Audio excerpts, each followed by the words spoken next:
mahasiswa Prodi Pendidikan Guru, Pendidikan Anak Usia Dini, Fakultas Ilmu Pendidikan dan Psikologi, Universitas Negeri Semarang. Jadi, pada hari ini kita akan membahas terkait asesmen pembelajaran dengan pendekatan deep learning yang sangat sedang tren di kurikulum Merdeka. Oke, jadi deep learning bukan sekedar hafalan, tapi juga proses anak memahami konsep secara mendalam, menghubungkan ide, dan juga menerapkannya dalam kehidupan nyata atau kehidupan sehari-hari. Asesmen di sini bertujuan untuk mengukur pemahaman holistik anak, bukan hanya hasil akhir. Coba bayangkan jika anak belajar tentang lingkungan, namun tidak hanya belajar tentang gambar pohon, tapi mereka juga akan bertanya mengapa pohon itu butuh air, dan juga akan dihubungkan dengan siklus air. Asesmen deep learning memakai metode autentik seperti observasi dan juga project-project, di mana metode ini untuk melihat proses berpikir anak. Ini selaras dengan profil pelajar Pancasila, dorong kreativitas anak, dan juga kolaborasi. Di pendekatan deep learning ini, khususnya ada di PAUD, itu ada 3 fokus level, dimana yang pertama itu ada surface atau permukaan, yang kedua ada deep atau mendalam, dan yang ketiga ada transfer atau penerapan. Asesmennya ini dinamis, memakai rubrik yang nilai keterampilan berpikir kritis, bukan pada tes pilihan ganda. Kemudian yang kedua ada observasi harian, di mana guru akan mencatat bagaimana anak bereksplorasi. Misalnya saat bermain pasir, kira-kira apakah mereka paham konsep volume dari pasir tersebut. Kemudian yang selanjutnya ada portofolio, di mana portofolio ini kumpulan karya anak dari waktu ke waktu, dari awal anak mulai belajar sampai ke terakhir pembelajaran, di mana nanti anak menunjukkan perkembangan deep understanding. Kemudian yang selanjutnya itu ada project kolaboratif, di mana anak itu akan membuat cerita tentang hewan, di mana asesmennya dilihat koneksi antar subjek seperti sains dan juga bahasa. Kemudian apa manfaatnya? Jadi manfaatnya itu anak akan termotivasi, dan guru juga dapat data real time untuk diferensiasi pembelajaran. Di kurikulum Merdeka, ini wajib untuk capaian pembelajaran secara esensial.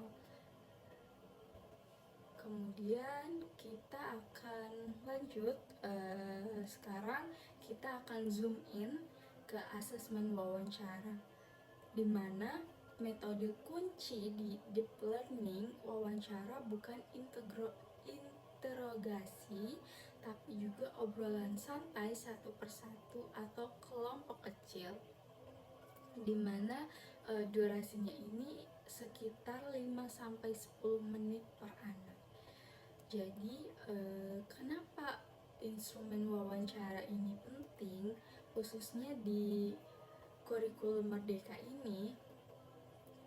Karena yang pertama itu ada ungkap pemikiran pemikiran tersembunyi, di mana anak usia dini ini biasanya sulit untuk menulis jawaban secara yang panjang.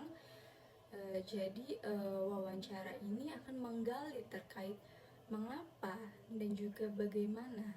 Misalnya sebagai contoh, guru menanyakan kepada anak bagaimana bisa menceritakan terkait kenapa burung itu bisa terbang, dan ini itu termasuk deteksi miskonsepsi. Kemudian yang selanjutnya, sesuai perkembangan anak, di mana pendidikan anak PAUD itu memiliki verbal yang kuat, visual, kinestetik, di mana wawancara ini akan adaptif, pakai props seperti gambar atau mainan.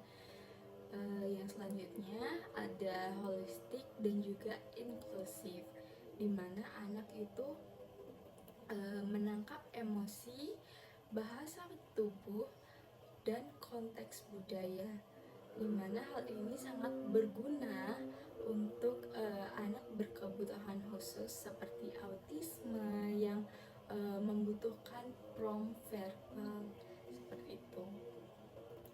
Kemudian seperti data dari penelitian Vygotsky menunjukkan dialog guru dan anak membangun zona proximal development, di mana asesmen wawancara jadi alat scaffolding. Kemudian tanpa wawancara ini, asesmen biasanya akan menjadi bias ke anak, di mana anak itu hanya bisa pintar di kertas. Jadi ada beberapa alasan kenapa wawancara ini sangat penting. Yang pertama, validitas tinggi, di mana ukur deep learning autentik itu bukan hafalan. Studi OECD PISA adaptasi dari PAUD, bukti wawancara itu prediksi sukses jangka panjang.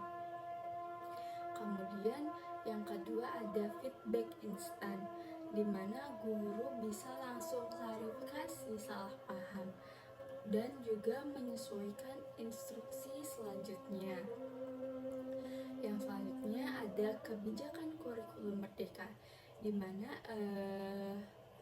ini direkomendasikan di Permendikbud 16 tahun 2022 untuk asesmen formatif integrasikan dengan observasi. Yang selanjutnya ada dampak jangka panjang, di mana wawancara ini akan membangun kepercayaan diri anak dan juga bicara terkait ide-ide untuk menyiapkan anak-anak di literasi abad 21. Kemudian ada contoh sederhana, di mana anak menggambar matahari terbenam itu di sebelah timur, yang harusnya itu ada di sebelah barat. Nah, dengan wawancara ini bisa mengungkapkan bahwa dia paham orientasi, bukan salah gambar. Kemudian dapat melatih wawancara ini dengan pertanyaan terbuka seperti apa, mengapa, bagaimana, dan juga dapat dilakukan dengan merekam audio untuk refleksi. Namun hal ini harus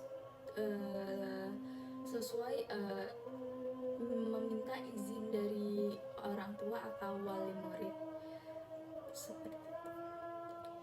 Kemudian ada penjelasan terkait rubrik yang telah saya buat.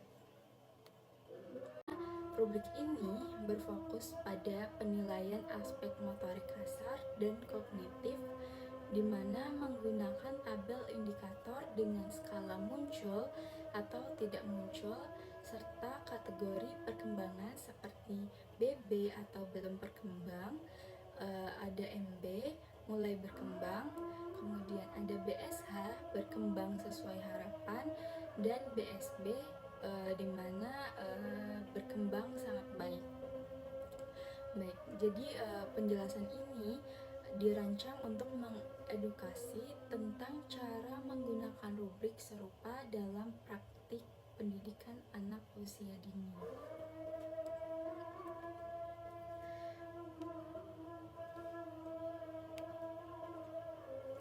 Baik, kita mulai dari struktur rubrik. Jadi, rubrik ini terdiri dari kolom nomor indikator, deskripsi perilaku spesifik, kemudian diberi tanda centang untuk yang muncul, dan catatan kategori berdasarkan jumlah indikator yang tercapai. Misalnya 5-6 indikator itu termasuk BSH, yaitu